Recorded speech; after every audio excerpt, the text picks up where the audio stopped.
방송 보시는 분들이 가장 궁금해하실 부분 제가 바로 한번 여쭤볼게요.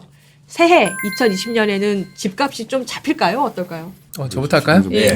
치고 들어야 되는군요. 예, 안 잡힐 것 같습니다. 예, 안타깝고요. 이유는 두 가지인데 첫 번째는 좋은 이야기입니다. 예. 경기가 좋아질 것 같습니다. 예, 그러니까 이제 부동산을 움직이는 힘이 결국 수요랑 공급이잖아요. 공급 이야기는 좀 이따 자세히 하고 일단 수요 측면에서 좀 강해질 가능성이 높아졌죠. 왜 그러냐 하면 이게 참 제가 이제 그 증권 시장에서 네. 일을 오래 하고 또 국민연금에서도 자산 배분을 일을 하다가 쭉 배운 것 중에 하나가 한국은 국제 유가 오를 때 경기가 좋아지는 나라에 속합니다. 아, 그래요? 예, 그 너무 놀랍죠. 쉽게 설명하자면 국제 유가가 오르는 요인이 이제 전쟁 요인도 있는데 우리가 작년에 있었던 사우디에 대한 드론 공격에서 보는 것처럼 유가 잠깐 오르고 바로 빠지는 거 보셨죠? 예, 예. 왜 그러냐면 사회 전체, 경제 전체에 수요가 되게 약할 때는 아무리 지정학적 리스크라든가 심지어 2011, 12년 기억나시겠습니다만 이슬람 스테이트 사건 혹시 기억나시죠? 예. 때문에 정말 그렇게 심각한 원유 공급에 차질이 발생했는데도 그때 무슨 일이 있었냐면 유럽 재정위기 벌어지면서 이건 못 올랐어요. 오히려 그 뒤에 급락했습니다. 그러니까 이런 것처럼 유가가 어떤 이벤트가 벌어졌는데 갑자기 탁 탄력 있게 오른다. 그 뒤에는 뭐가 있냐 하면 수요의 회복이. 그 수요의 회복이 가장 강하게 나타나는 나라는 어디냐? 중국이랑 미국이라는 양대 G2 국가겠죠. 미국은 최근에 굉장히 좋은데 이제 중국마저 최근 지표들이 좀 좋아지고 특히 올해 재정을 크게 쓴다고 해요. 물론 이제 3월에 전인대를 해봐야 알지만 일단 그런 수요가 올라오게 되면 우리가 생각하는 일자리 여건들이 좋아지겠죠. 더 나가서 임금도 작년에 불황이어서 못 올렸는데 좀 올려달라. 그렇지 않습니까?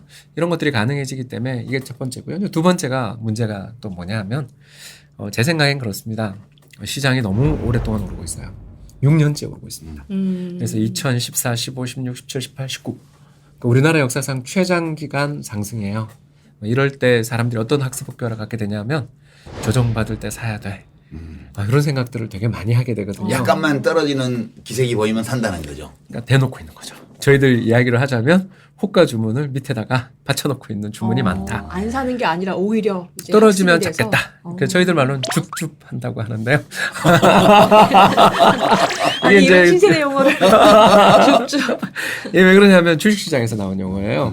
줍줍. 그래서 어느 날 그 사람들이 오늘 꼭 주가 빠질 거라고 생각 안 하면서도 괜히 하한가 근처 마이너스 30%의 사자 호가를 대놓는 거죠. 이상하죠. 왜 그러냐면 어떤 외부 충격이 와서 급락하는 시간이 올 때 자기 잡아버리겠다. 그렇게 하면서 받쳐 넣는다고 해서 저희는 그걸 줍줍 전략이라고 하거든요. 그러니까 아무튼 이런 시장에서 공급 이야기 좀 이따 할 거니까 수요 측면에서 보면 좀 강세장에 길들여진 게 제일 큰 것 같고 그 다음 작년부터 올해 사이에 조금씩 경기가 좀 좋아지는 징후가 몇 군데서 보이더라. 그렇게 말씀드리겠습니다. 김 변호사님도 같은 진단이세요? 일단 저는 먼저 규범적으로 보면은 먼저 집값이 안정되어야 한다라는 것도 좀 있어야 되고요. 유엔의 이제 주거기구에서 주거 안정 관련해서 이제 권고하는 게 이제 PIR이라고 해서 이제 연간 소득 대비 집값 비율이 한 3배에서 4배 정도가 적정하다라고 이제 얘기를 하고 있습니다. 근데 우리 도시근로자 평균 소득들이 이제 한 4천에서 한 5천 정도 된다고 본다면 한 2억 정도가 이제 적정하다인데 서울이나 수도권에서 2억짜리가 어디 있어요? 그렇죠. 이제 그 다음에 인내할 수 있는 정도의 수준이 이제 한 8배 정도 된다고 그러거든요. 그럼 이제 한 4억 정도가 이제 도시 근로자 평균 소득으로 따지면 한 이제 4억 정도가 인내할 수 있는데 이미 그런 정도의 것들을 다 지금 넘어서 있기 때문에 적어도 이제 수도권에 살고 있는 젊은 세대들 중산층들의 입장에서 굉장히 인내하기 어려운 집값들이 지금 되고 있어서 이제 그게 좀 안정될 필요성이 있다 이고 이런 게 저는 장기적으로 계속 반영될 거라고 생각이 듭니다. 다만 이제 단기적으로는 저는 이제 유동성의 문제 세계적으로 이제 경기가 안 좋으니까 그걸 부양하기 위해서 이제 많은 돈들을 풀고 있고 유럽도 지금 마이너스 금리 정책을 쓰고 있는데 그래서 우리뿐만 아니라 세계적으로 대도시에서 집값이 많이 오르고 있어요. 최근 5년 사이에 이제 스톡홀름 같이 공공임대주택이 전체 주택의 20%나 된다는 그런 도시도 중산층들의 이제 고급 주택들은 30% 정도 올랐거든요. 독일도 지금 장난 아니더라고요. 그렇죠. 프랑크푸르트, 암스테르담, 뭐 뉴욕 이런 대도시들이 이제 많은 집값이 오르고 있고 뭐 베를린 같은 데는 이제 그게 또 임대료로 반영이 돼서 임대료가 폭등하니까 뭐 임대료 베를린이 동결, 난리예요 지금.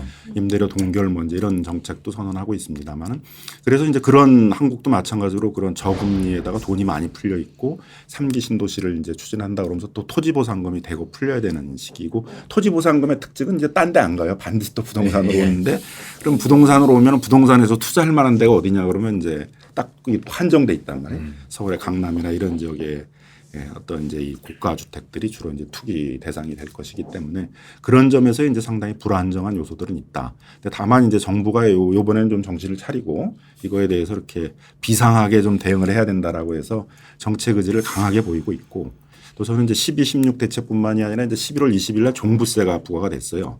근데 그게 그 다주택자들이 지금 오른 집값에 비해서는 뭐 별 부담은 아닐 수 있지만 장기적으로 보면 상당히 부담이 될 수 있는 정도의 것들이 이제 부과가 되고 있어서 그런 점들을 본다 그러게 되면 뭐 조금은 좀 안정될 수 있는 이제 그런 여지도 있다라고 생각이 듭니다. 그러니까 역시 애널리스트와 사회운동가의 차이네요. 이코노미스트, 애널리스트는 그냥 예. 분석하는 거고 예. 사회운동 하시는 분은 이제 어떤 당위적인 목표나 예. 어떤 바람직한 상태에 대한 소망을 실어서 이렇게 말씀을 주셨는데 되게 부동산 가격 관련된 우리 담론들을 들어보면 전형적인 유형이에요. 예, 이 두 맞습니다. 분의 말씀이 상당히 오늘 예. 기대되는데 결국에는 오를 거다라는 말씀으로 제가 슬프지만 오르겠네요라고 아니 제가 정부의 해석이 되네요. 의지가